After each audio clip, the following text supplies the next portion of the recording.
Welcome to Mutually Assured Conversation. I'm here with Pete Quinones. Pete, what is the most libertarian view you still hold? Well, here's the weird thing is the things that I hold to that libertarians hold to aren't exclusive to libertarians. I would say private property and de- decentralized government. So those to me are definitely, you hear libertarians talking about them, but it's not exclusive to libertarians. I mean, the concept of private property existed before the Enlightenment. So, yeah, and decentralization is, I mean, natural. It's when you look at a map of Europe, say circa 10, 1000, 1100, all you see is city states everywhere. So, libertarian, I mean, I don't know, it's like I hate paying taxes, but the main reason I hate paying taxes is the money's going to my enemy and they're not using it for for anything that would come back to me in any kind of way. Mhm. Any kind the roads are, I mean, roads are usually paid for gasoline tax, that those are rarely ever taken care of. um, Property tax you pay, and that's supposed to pay for education, and education is just awful, or it's regime controlled. I don't know. I would say private property and decentralization, but I'm not. You can't prove to me that those are exclusively libertarian ideas. Mhm. Yeah, it's interesting because I think, at least if you're trying to come at it from an ostensibly right-wing perspective, is libertarianism's got a really weird issue to deal with, which is that its lineage, its history is actually in leftism, is that its history is actually that with the anarchists, it's that with the kind of originalist leftist stream of thought, which leads you into libertarianism. It's one of those things that you can get somebody who is a very scholarly and smart libertarian, like a Tom Woods, even a Dave Smith, and they post something on Twitter, and it's something, whatever it is, all their followers come in. Yes, you're right. You're right. You're right. You get that one person who has libertarian in their profile that may only have 500 or 1,000 followers, and they start talking about age of consent. Well, now their interaction is multiplied and magnified beyond anything a Tom Woods or a Dave Smith would have, because that's being shared into far right, conservative, sane, sane left kind of, centrist kind of positions. And now everybody's like, this person's a libertarian. They're strongly advocating for age of consent. Um, it's it's the association. Aaron McIntyre was recently on, talked with Dave Smith, and he said, look, just get rid of the name. The word doesn't mean anything anymore. And Mm-hmm. I did, Jeff Deist, the former, he just stepped down as president of the Mises Institute. Um, he and I did an episode in 2020, in the summer of 2020, going, look, this term libertarian just doesn't mean anything anymore. Mm-hmm. And if it does mean anything, it's a punchline. It is a, someone pointing back to, like, the 2016 libertarian convention, when you have a naked fat guy running up on the stage. I know he wasn't naked, cut the straw man stuff, whoever's listening to this. But and also, someone like Vermin Supreme, who wears a boot on his head and is a foul individual. I've been to enough libertarian, normally I went to like Mises Institute and Ron Paul events, and those people are salt of the earth, nicest people. You're not finding a freak anywhere. But I've been to a couple of events in New Hampshire with the quote unquote Free State Project, and there you're a lot of people who refer to themselves as libertarian socialists and things like that. And, it's like, culture matters. It took me a long time to realize that culture matters, and leftist culture will always go left. And one of the things you said about, like, how the foundations are in leftism, libertarians will tell you in the French Parliament, Proudhon and Frederick Bastiat, who right-wing libertarians, quote unquote, will quote Frederick Bastiat. They both sat on the left side, of the assembly, but they'll cry out saying, no, libertarianism is not a left-wing ideology. It doesn't come from the left wing. And I'm like, okay, well, what about gay marriage? Well, we don't care. Okay, well, the slippery slope from gay marriage is from gay marriage to gay kindergarten teachers wanting to tell their students about gay male kindergarten teachers wanting to tell their students about rafting trips that they took with their husband on the weekend. And you're like, okay, well, you're bragging about, Libertarian Party brags about how it was the first party to embrace gay marriage. Well, look, that worked out really well. I mean, but then they'll immediately go, well, we didn't have anything to do with passing it. No, but you were just talking about it since the 1970s, and we know that something like the Libertarian Party was started with, there were socialists in the room, and there were people who were far left in the room, and it's only really had the fear of going right wing, which I don't know what that is. It's hard for me to look at a right wing libertarian now, because it's like, okay, so right wing means hierarchy, means order. It means, I mean, can you be right wing and be open borders? Yeah. I mean, these are questions that, need to be answered. And, I think great men like Tom Woods and Dave Smith can answer those questions well. But you still, I still will argue with them, because I don't, Dave Smith has famously said he's not open borders. Well, he also calls himself an anarcho-capitalist. So, my question always is, as somebody who used to call themselves an anarcho-capitalist, I mean, do you honestly believe anarcho-capitalism is going to happen in your lifetime? If not, then you're using that as like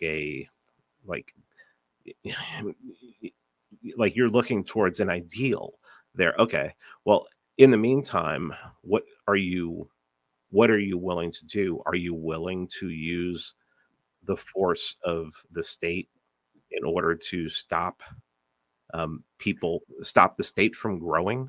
People say, oh, there's no way you can use the state to stop the state from growing. Really? If you closed all the borders, if you control the state and you close all the borders, oh, now you're just trapping people in. Well, it's not the intention. It's like libertarians and anarcho-capitalists and anarchists are also like the first people to say, well, guns, guns don't kill people. People kill people. Guns, a gun is an inanimate object. A gun needs someone to operate it. Well, so is government. I mean, if you have moral people, and then they'll say, well, there's no one moral. There's no one who's ever lived who is moral enough to be able to withstand the sway of the kind of power that the state gives you. Carl Schmitt's exception. So I have a lot of questions, but when you start asking those questions, the easiest way for them to shut you down is to basically say, you're immoral, you're a statist, you're a way station libertarian. That was one I dealt with yesterday. It was like, well, yeah, you just came through libertarianism and you went back to statism. Okay, well, I mean, the state's going to be here no matter what. Is that an insult? How is that an insult to me if I don't even consider myself a libertarian anymore? So they have this little identity group, and they play around in it, and it's just an in group. And if one person, such as myself, just decides that they're going to start questioning and saying, I like the fact that DeSantis, outlawed masks even by private businesses. Oh, you're not, you burn the witch, heretic. I mean, I think a lot of it has to do with the fact too that people live their lives so online now that like anarchist and libertarian become their identity. And they have an in group, and if that in group shunned them, they would have no one, because they don't have any friends in real life. So there's a lot there. I'm sorry. There was a lot there, but there's a lot to talk about. I think one thing that I've gotten from listening to you a lot and kind of following your argument over a long period of time was that, at the end of the day, this label, like all labels, is a label for an ideology. And like all other ideologies, it has blind points. It is totalizing. Like you said, it has a conflation with identity. Lots of people, and it's kind of in a weird state in our modern age where someone's whole identity will be in their Twitter handle. Their Twitter handle will be libertarian dad or something like this, and it's that's the whole kind of that's the whole thing. That is literally their defining thing online, which, like you said, is more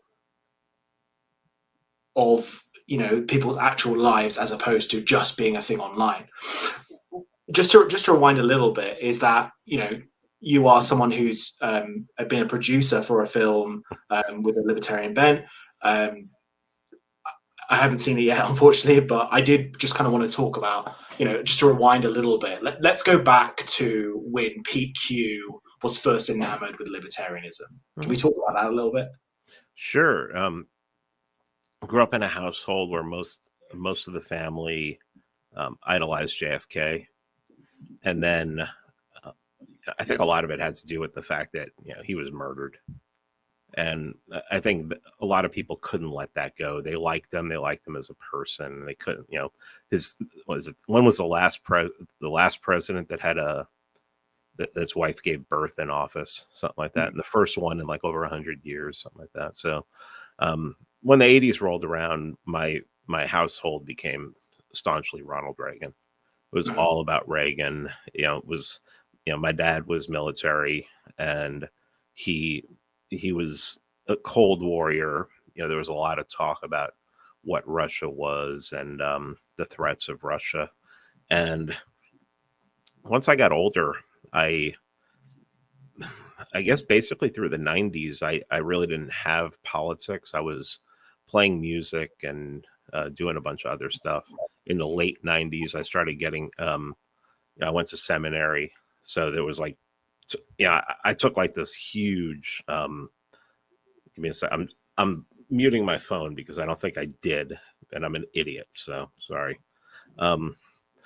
So like in the late 90s, I was doing something else, but once 9/11 rolled around, what do everybody becomes political all of a sudden. Most people do. Most smart people do. People with an IQ over 100 are like, okay, what's really going on here? Luckily, I had a guy I worked with. He's like, yeah, there's this guy Osama bin Laden and everything, and he's been following Osama bin Laden for years, yada yada. And I remember where I was when they announced the invasion of Afghanistan. I was having lunch with a friend of mine. I think it was a Sunday, actually. And that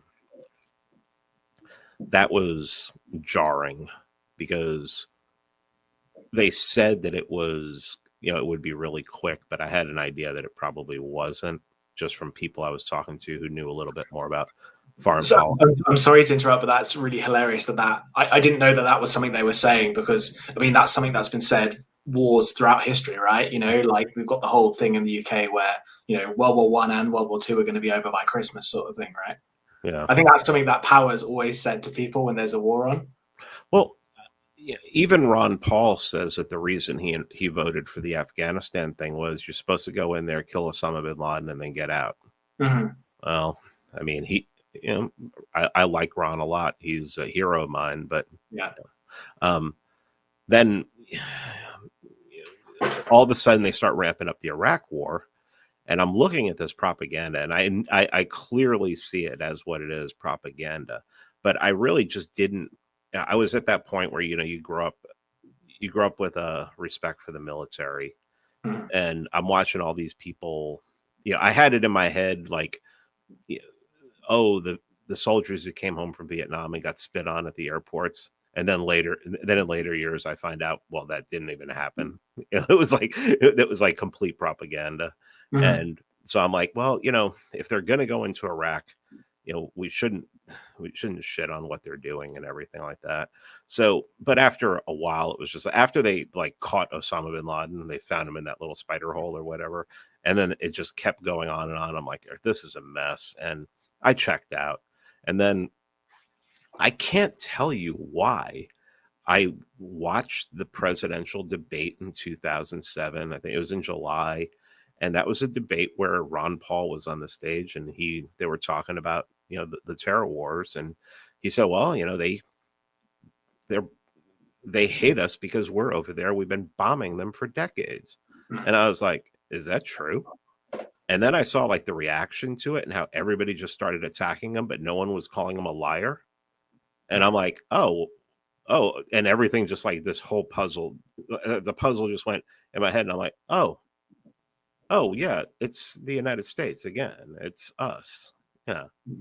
And because I had already like studied a little bit of the Kosovo situation from the 90s. I had actually, in some traveling, I had talked to some peacekeepers who were over there, and they were telling me what was going on. And I was like, yeah, it sounds like the United States is really like something's going on here, and they're the orchestrators of it, and not in a good, it's nefarious. So I found out Ron Paul called himself a libertarian. I started studying libertarianism for about 3 years. I was just solidly steeped in libertarianism. Dropped out to do some work, also do some study.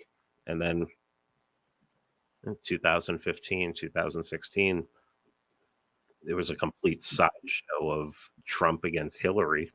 And I was like, I have this Twitter account from 2008. Let me get on there and just start, making some commentary, posting some memes and stuff like that. And about a year later, I was like, I'd really gotten back and jumped back into libertarianism full feet first. And so I started a podcast. I wrote a little book that was like a study guide. And then, the podcast went for a couple years. It's still going, but around 2019, I started questioning what was going on. Had Paul Gottfried on the show a couple times. Started looking a little bit more into like Hans Hermann Hoppe, who libertarians will say, a lot of libertarians will say isn't even a real libertarian because he's too right wing. And so I'm questioning everything. And then COVID started, and I noticed COVID at the ending of January. I saw it at the ending of January. Followed it in the news. Remember the day the NBA, they said the NBA was closing down. And that's when I called my friend Monica Perez and I said, let's do an episode on this. And February 23rd, we released an episode where we pretty much laid out a lot of what happened. I mean, a good bit of what happened. We actually weren't as, a lot more happened, and it was a little more severe than we had guessed, but we immediately saw it. And as soon as it started happening, libertarians have this idea that they have all the answers, and that when a tragedy happens, we have the answers. And nobody wanted to know anything from libertarians. They were actually mocking them, on social media and saying, yeah, there's no libertarians in a pandemic, things like that. And that didn't affect me because, I've been criticized before for being a libertarian. It didn't bother me, but it really made me think, okay, so if you're going to have libertarian answers and you're going to be able to implement libertarian answers, you have to be able to have power in order to do that. Yeah. And as soon as I started saying that, I started getting some severe pushback. Well, you can't, political power is immoral. Using the state's immoral. You can't do it. You can't use the state to shrink the state, things like that. And I was just like, okay, well, maybe at this point, I don't want to shrink the state. Maybe I just want to stop it. Maybe I just want to stop it dead in its tracks or slow it down a little bit because it's going full steam down the track and there's no brake on it. And, I just started reading, it's one of those things where you're like, okay, well, who's a former libertarian that I can, figure out? And it's like, and so I remember somebody had sent me Why I'm Not a Libertarian by Curtis Yarvin. and or Mencius Moldbug at the time. And he was writing this. The great thing about that is he started writing that blog right around the time that Ron Paul was running for president the first time, 2007. And so I read it. I read it in like 2018, early 19. Didn't really get a lot out of it. Went back to it in 2020, got more out of it. Then reached out to him through a friend and had him on the show. And then I just started reading more and started reading the books that he was recommending. Got the Machiavellians by Burnham. Started reading more Burnham, Suicide of the West, things like that. Some Pareto. And just I realized that, first of all, the state's always going to be there. So, why are we pretending? And second of all, if you want to stop what is happening, you're going to need the legitimacy you're going to need legitimacy. And when it comes to power, what's the one thing that people consider to be legitimate? The state. Yeah. So, I started digging back into Hans Hermann Hoppe, and he, his What Must Be Done speech from 1997, where he was talking about it starts local, branches out, small towns, red towns. And that's been pretty much my focus ever since. And a lot of libertarians will tell you, like LP types, well, that's our plan. Decentralization, revolution, decentralization. But here's the thing. I know from knowing people in politics, I know what politics is like. And these people who are talking about, decentralization and taking over small towns, the fact is, are you willing to do what you need to do in order to get this done? Because it's ugly. People will destroy you. My friend Brandon, who's up in Indiana, and I don't think I'll destroy his lawsuit if I say this. They had passed some ordinance that they were going to take these signs down. And he said, he made a tweet saying, finally, they're taking down the sign, which is welcome to his town, an inclusive city. And that sign had been up since 2006. And that wasn't a sign that they had voted to take down, but it was a sign that he's like, okay, well, let's make that a part of this. Let's put it on Twitter and everything. And he was immediately attacked. His colleagues were contacted and badgered to either shun him or disassociate from him, try to get him thrown off the town council.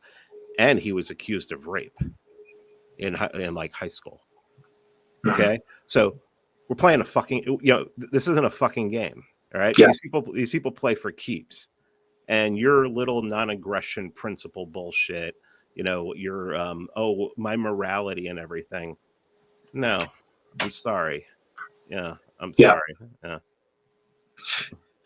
Yeah, your kind of route in makes sense for the American perspective. I think for me, the kind of route into libertarianism was definitely through kind of the more acceptable libertarians. That's kind of like Nozick, Friedman, Sowell, and Rand. I think it's kind of like the acceptable libertarians in the UK.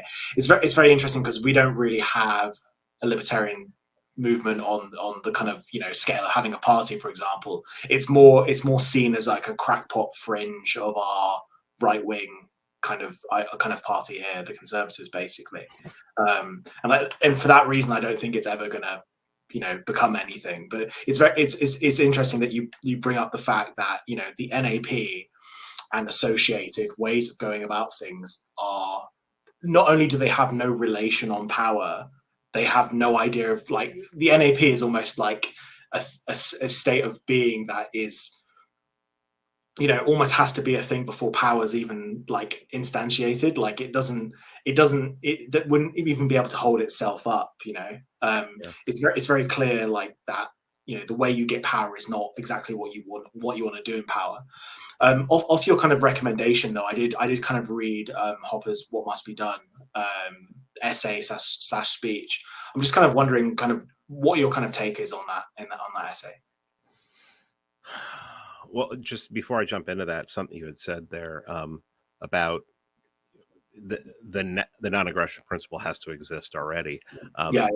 Warren McIntyre, and I'm pretty sure he was channeling Curtis Yarvin when he said this. He said, you don't write laws to create order. Yeah. Order, you have order by default, and laws are just a formalization of that. Yeah.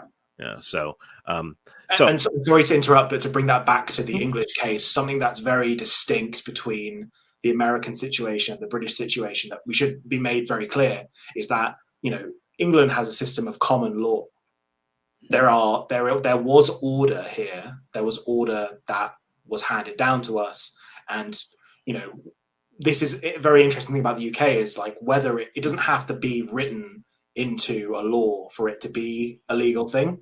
In the US, you very much follow what I would call the continental or the French model, where you have a constitution and you have a more legalistic system where things have to be written down and elucidated in that way. And I think that you have a very, I think that maybe if you were to do a more libertarian thing with the UK situation, you would end up with something with a very different flavor than, trying to list out things in a non-aggression principle that you would follow, for example. I hope that makes sense. Yeah, well, and this country was founded on British common law. If you look at the trial of the soldiers accused of the Boston Massacre, and John Adams, future president of the United States, was the lawyer who defended them. And it was a very common law trial. It was not, there were no statutes. It was, what did these men do? Was it wrong? Was it against common policy? I mean, going back, even Magna Carta. So the country was based upon that, and really, I think it was probably a common law country right up until around the New Deal. And the New Deal is just destroyed everything. The 30s destroyed everything here. Interesting. Yeah. All right. So Hoppe, what must be done? First time I read it, I was like, I don't know what the hell is going on here. He's talking about like local towns and everything. And I live in this huge town and there's no way I can do anything. All right. But when he explains everything. He gives you a State of the Union address first. And talks about multiculturalism, which he always does. And then he starts talking about how, and this is something that it's about the United States. We have federalism here. What Ron DeSantis did in Florida, as far as basically nullifying COVID regulations and things like that. Anything that could have possibly been that was regulated from, he just said no, it's not going to happen. And that's part of the Constitution. That's part of our, it's part of the 10th Amendment. And so we already have built in here that the states can say no to the federal government. They don't, especially ones that get a lot of funds from the federal government. When it comes to localities, which is what Hoppe is talking about, it's much trickier. There is no, unless it's written into the constitution of a state, there's no municipality, there's no town, no hamlet that can basically say no to a state regulation. So you have to have the balls to do it, basically. And what Hoppe talked about was, one of the things that Hoppe understands is that you're always going to have elites in charge. He understands elite theory, understands the Italian school, and he taught, one of the first things he talks about is natural elites. He also has, there's separate essays on natural elites out there by him. You identify those natural elites on a local level and tell them what your plan is. And your plan is that you are going to start running your friends for office, whether it be city council, whether it be mayor. The most important thing anywhere is sheriff. You get a sheriff. You get a sheriff on your side in the United States, and there's a sheriff. The sheriff for Ocala, Florida, just had a speech just go wild on Twitter where he's just like, he's like, look, we have guns. You are not taking away guns. He goes, the person who did this stole the gun. A criminal's going to get a gun. And so the sheriff's like, and just to give you an example, in 2010, Obama had the House, he had the Senate, he had a bill ready to go to, it was like a really strict gun bill. And of all states, sheriffs in California, Northern California, which is more of a Republican area, said, you can pass this. We're not going to enforce it. We're not going to allow you to enforce it. Mm. And that's one thing that a lot of people don't know, is that when federal forces go into a local area, they need the help of local law enforcement. They can't do it alone. They don't even have the funding to do it. And if they don't have the help of local law enforcement, they are basically screwed. They're not going. They didn't have the help of local law enforcement in Waco, and the ATF lost 4 agents that first day. Yeah. So, and all they had to do was call Sheriff Harwell, and Sheriff Harwell would have went out there and said, David, ATF wants to come in here and look at your guns. He would have done that. He knew them. So sheriffs are powerful.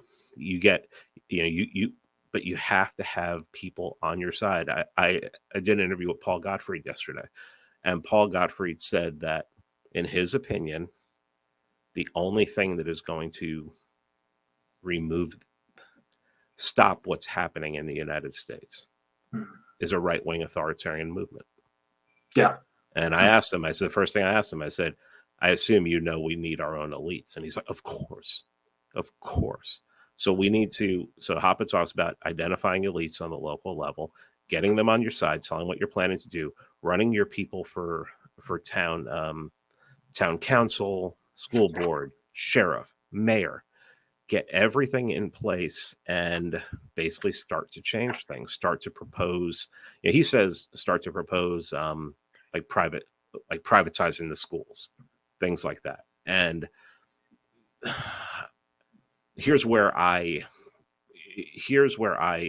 diverge from Hoppe on what must be done.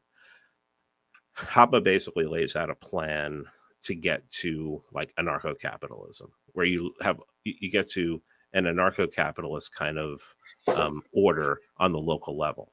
I don't ever think it would get that far. So I'm concentrating on the intermediate, what happens in between when you're taking over. So what do you do with the schools? Okay, well, you're going to change the curriculum. You're going to lower income taxes. My friend Andrew goes by Popular Liberty on Twitter, has been on my show many times. He has a plan called the anti-tax, which is a sovereign wealth fund for municipalities to invest their money in higher yielding kind of investments, and then invest it back and get it to the point where basically that fund can pay state taxes for landowners, for property owners, for people who have skin in the game, the way the country was founded, where really the people who have a say are people who have skin in the game. One of Hoppe's other things, which I love, is on the local level, you do not get to vote unless you're a net taxpayer.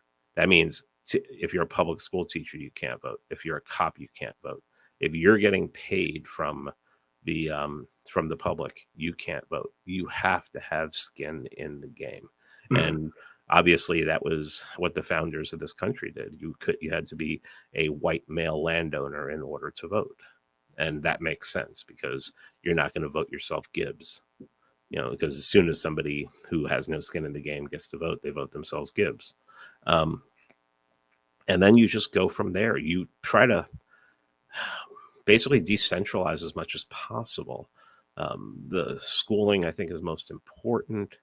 Law enforcement's very hard. And I don't know if you'd want to even decentralize, if you'd want to privatize law enforcement, you'd want to have but you're doing this in an area that is open to the ideas of like the founding. People who, fly flags, people who don't have, in this house we respect all genders and shit on flags on their lawns and stuff like that. Mhm. As a matter of fact, if you have those people in your town, you're going to do everything you can to drive them out. Yeah. And whatever that takes. I mean, you can make people's lives miserable if you want to. The left is showing how they're making right wingers lives miserable. Just take an example. Take any example of what they're doing. And once you do that, and especially if you have the sheriff, especially if you have the police force, and especially if they're willing to deputize, and there's people who are willing to pick up arms to defend their city, well, then you can start mitigating what's coming at the federal level. But the federal level doesn't have really have power, but at the state level too. I mean, the state can be very pushy in this country, and the state capitals can be very pushy, and you have to be able to fight them off. And I think that sovereign wealth fund that my friend Andrew came up with the idea is a very easy way to buy them off. It's a very easy way to when they come at you for anything, it's like, okay, well, here's something out of the wealth fund, leave us alone. So that what I see from Hoppe is a really good idea. He takes it to the ideal. I take it to the intermediary, and I try to apply it a little more to what I've seen personally and what I've experienced personally, and also what my gut tells me. Yeah.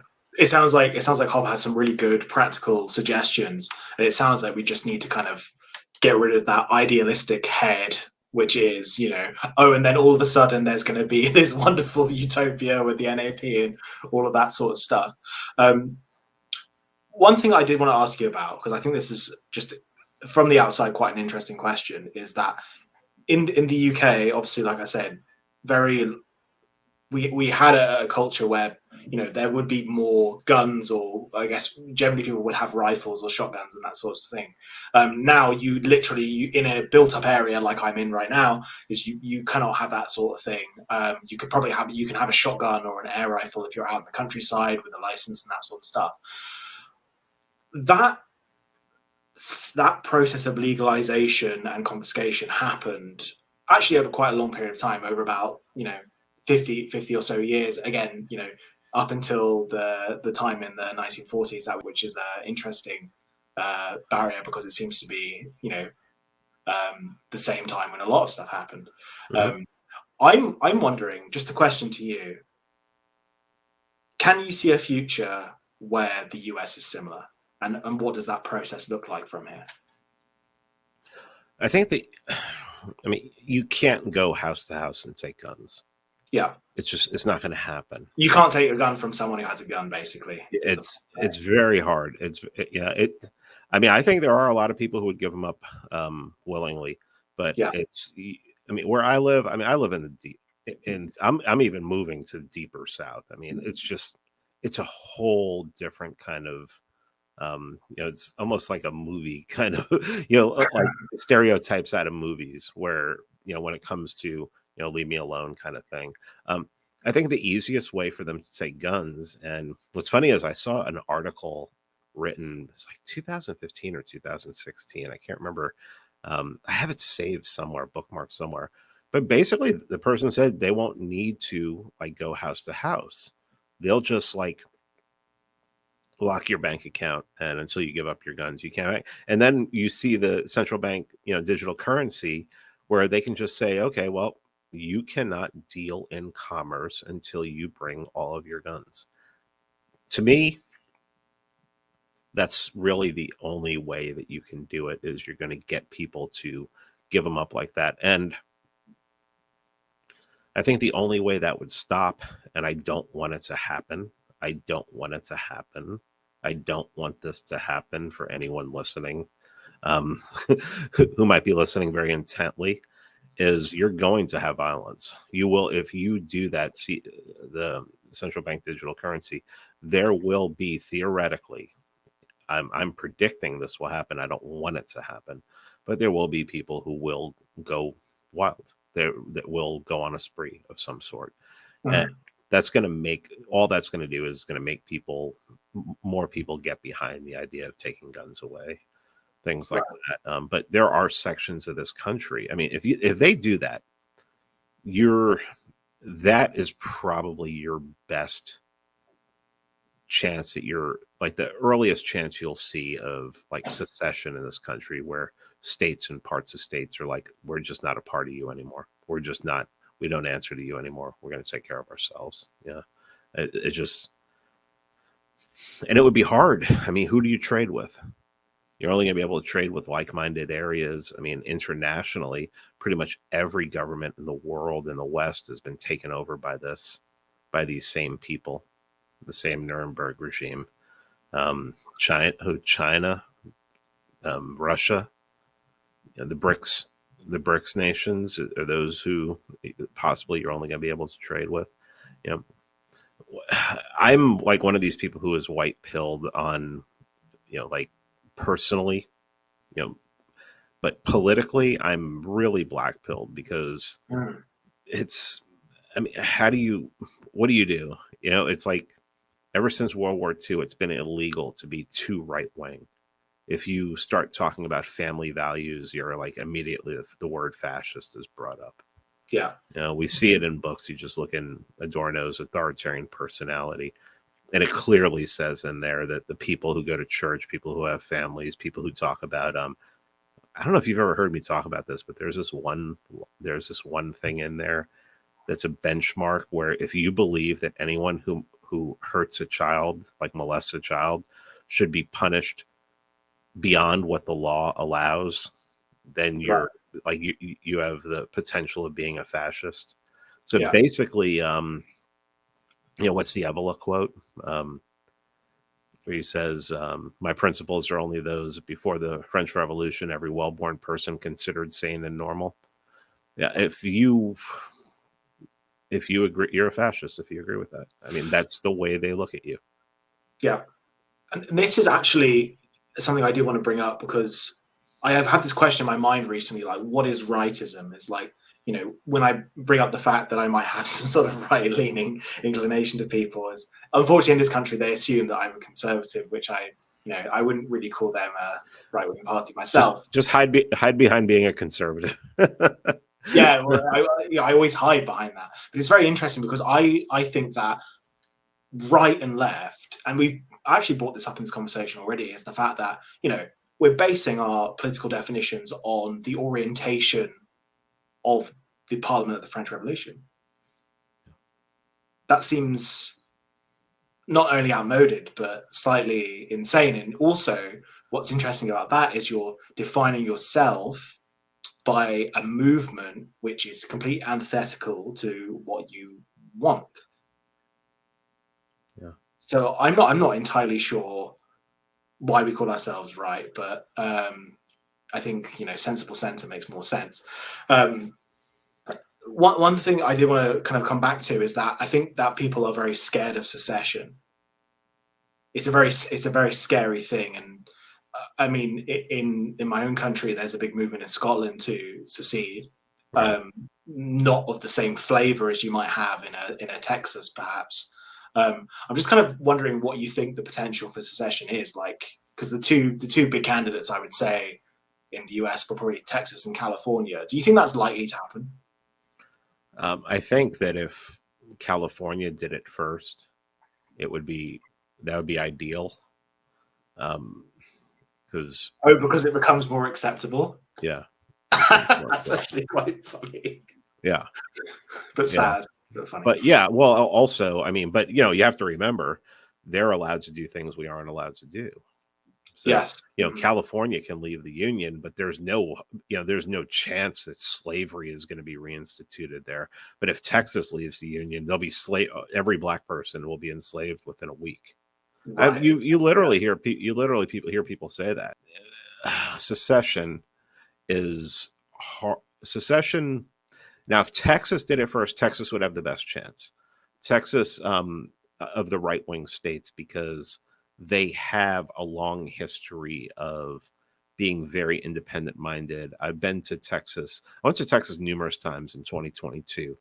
Even in Austin, even in that area that's historically blue, historically liberal. There's a different feel there. They teach Texas history in the schools.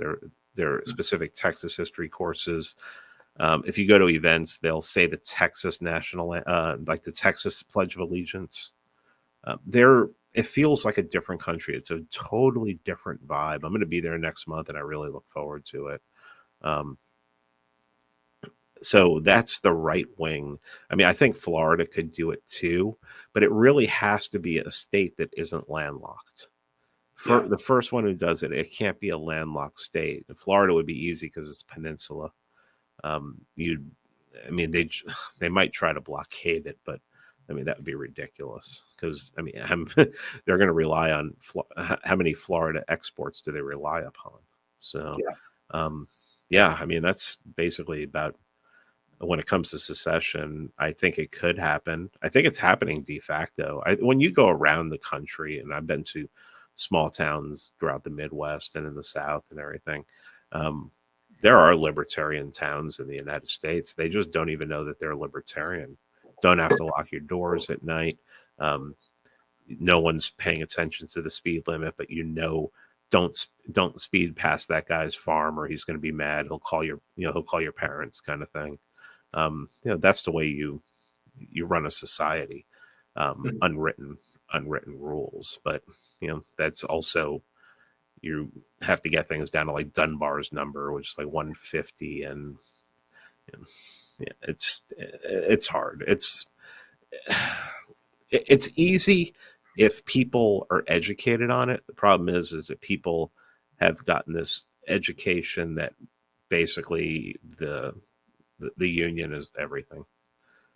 Without the union, China is going to come in here, Russia is going to come in here. I mean, it's just scare tactics galore. So, it's not like you can make a confederation. It's not like Kansas, Iowa, Nebraska. They could all make a confederation and say if anyone tries to invade, we all fight. For each other, and everything. But we don't have any. That doesn't mean that you can just walk over the border like in the EU, where as long as you're an EU member, you can walk over the border into anything. So. Yeah. I do want to ask you about immigration. Like, what does your ideal immigration law look like? Because I think this is it's like a tricky issue because, obviously the libertarian view or the majority libertarian view is like open borders basically. And that, anarcho-capitalism will sort things out, basically. I'm just kind of wondering from your point of view, like, what does your ideal immigration rule look like? Because obviously the caricature of someone of your position would probably be like, zero, like absolute zero, like nothing at all, homogenous, and just stay the same or whatever like that. But what is your immigration opinion actually? I mean, ideally, you'd have a closed border, but people could lobby to get in. Switzerland, you can't. No one can just move. You have to have a certain amount of money to move to Switzerland. You have to have a certain, like, if you're coming, if you're not an EU, well, I don't think Switzerland's not EU, right? No, I don't believe so. I really hope I'm right on that because someone will be in the comments checking me out. I don't think that. They're not. They're Schengen area, but they're not EU, I believe. I think I checked once, and you had to either have a job waiting, a company has to invite you in, or there was like a certain amount of money you had to have in the bank and you had to prove. It was like $250,000 or something like that. I know Iceland is EU, but I looked into moving to Iceland at one point, and they wanted verified income, and it had to be a certain amount, things like that. I think that's a good way to handle immigration. I think that companies who, can't find labor in the United States, if they want to import labor, they have to have 100% liability for that person, up to and including crimes that they may commit here. I really think that's the only way to get by it. Now, that's my ideal at this point. I don't even know, man. I don't even know what to do. It's like Britain, it's like, if you want to go back to the culture of the founding, how many people are you gonna have to kick out of the country? Right. Right. you know. And I think that is why, another reason why radical decentralization and secession, should be done, so that people can go places where they, are feel comfortable. And I think immigration is it's one of the greatest weapons of the 20th century that was used to basically destroy functioning countries. We saw it here, obviously saw it, but less here. I mean, we seem to deal with it a little better, maybe because we're so big. Absolutely destroyed Great Britain. I mean, look at what it's done to Ireland in just the last 20 years. Sweden has become a absolute friggin' hellhole. Germany, I mean, the country I was born in, it's like, it's just, I don't even know what that. But what do you do? What do you do? I mean, there's, it goes back to that conversation with Paul Gottfried. You're just like, what do you do? I mean, it's so overwhelming at this point. How do you fix it? You're not going to make people, you're not going to change people's hearts into becoming Americans, like founding American stock, what they believe, Christian, Protestant, um, agrarian for the most part. It's just not going to happen. So what do you do? The only answer is to break up. The only answer is to break it down into small pieces. Because as long as, someone in New York's vote can affect my life in Alabama, it's just not fair. And that my vote can affect their life in New York, it's just not fair. It isn't. The average person should know, like, the name of their mayor and maybe the president of the United States. The fact that, like, that so many Americans know Nancy Pelosi, Boehner, I mean, McCarthy, know all these names of these people who represent other states. They're not supposed to know these people's names. Just shows how much of how much of the total state has, basically, how much we become a total state, where every bit of it doesn't matter if it's local, if it's state, if it's county or federal. Every bit of it is just begging for a piece of that pie. Anyone who's closed on a house, I'm getting ready to close on a house. How many people have, in those closing costs, have a hand in there, just getting a piece here, getting a piece there, getting $1,000 here, getting $1,000 there? It's like a gigantic version of that. It's like a mass version of that, where everyone from, I mean, I remember living in Atlanta and taking my cat to get shots, and them being like, while you were here, we registered your cat with the county, and you're going to have to pay $25 every year because, cat tax. And I'm like, it's like, what? I mean, it's a total state. And the thing is that I'm not one of these people. The more I've gone along, the more Spengler I've read, the more I read, and especially people who are writing politics out of homogenous societies. I mean, I know that a state can work and can actually serve the people. It just can't serve the people in a multicultural framework. It's too easy to pit one group against another, and too many of those groups just don't share things in common. So there's naturally going to be tension. And yeah, I mean, I don't know if it's not secession, it's not localism. I just don't know how. I mean, this just gets worse and worse and worse. You're getting people thrown in jail for, for speech issues, saying, yeah, I'll do a meme where you can vote by phone, and basically by throwing this guy in jail because of that, you're just basically saying that the people who did that are so fucking stupid that you have to throw this guy in jail because you have a certain segment of your population that's going to believe a meme that's telling them to vote by phone. Mm. I mean, when you get to the point where you have a total state, where you have somebody who is just basically, you have a dictator and you have all these apparatchiks out there waiting to do their bidding. I mean, there's nothing left. You can't even tell jokes. You can't even tell jokes. So how long till we see a Sheriff Quinones? Man, that would be. My wife has already told me she's not going to be married to the popo. Fair enough. but I will definitely back. And I mean, I might do mayor. I might do city council, school board, something like that. But law enforcement is just not for. I'd rather find somebody who I can trust, and probably someone who's former military in order to do that. Right. Somebody, maybe an officer corps, someone who needs a rifle. Yeah. So, well, I mean, I do know how to do that, but but I've never shot at men before. I've never shot at flesh before, and maybe that's what's going to be necessary at some point. You've already admitted that your some of your politics stuff is quite blackpilling, and I would kind of agree with that. But I wouldn't agree with it in the sense that it's wrong. It's very correct. I'm just kind of wondering, there's got to be a reason why you do what you do, because what you do is not the most advantageous thing for sure, and it's not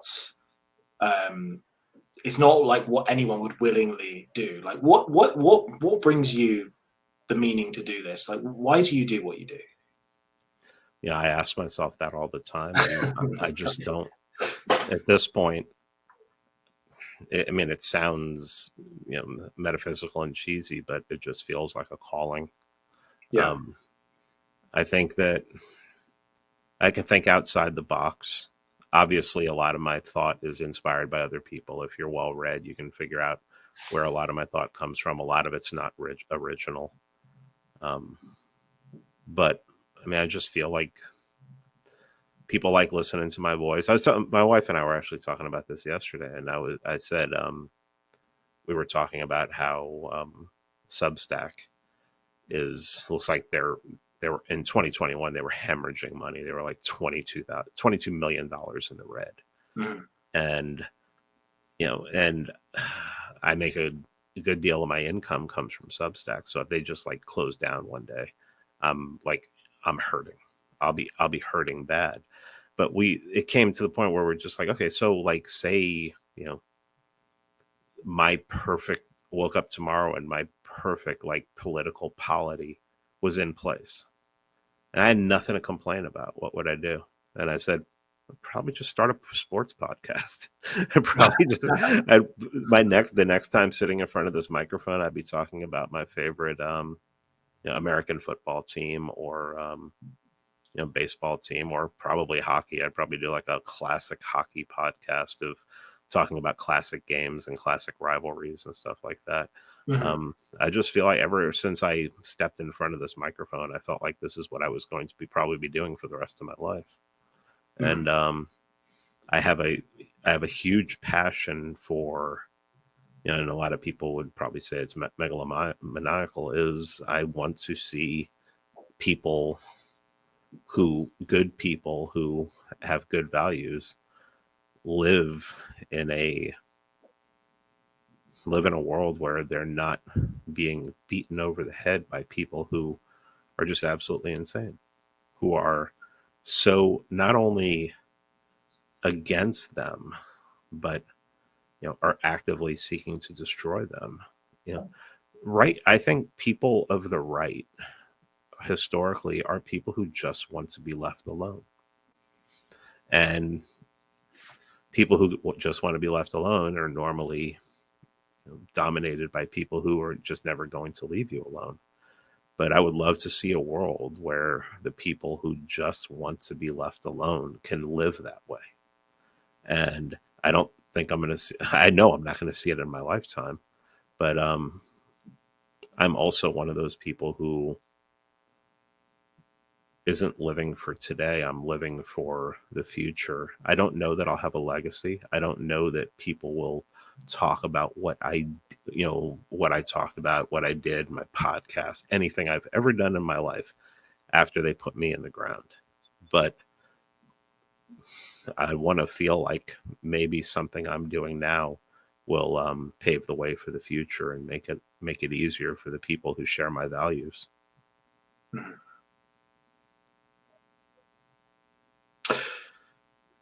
So that was that was very intense, but a nice end, I think.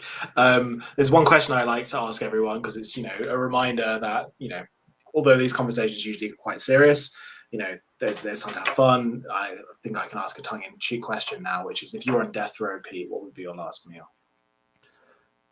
Oh, ribeye steak with with a side of like marinated mushrooms and onions.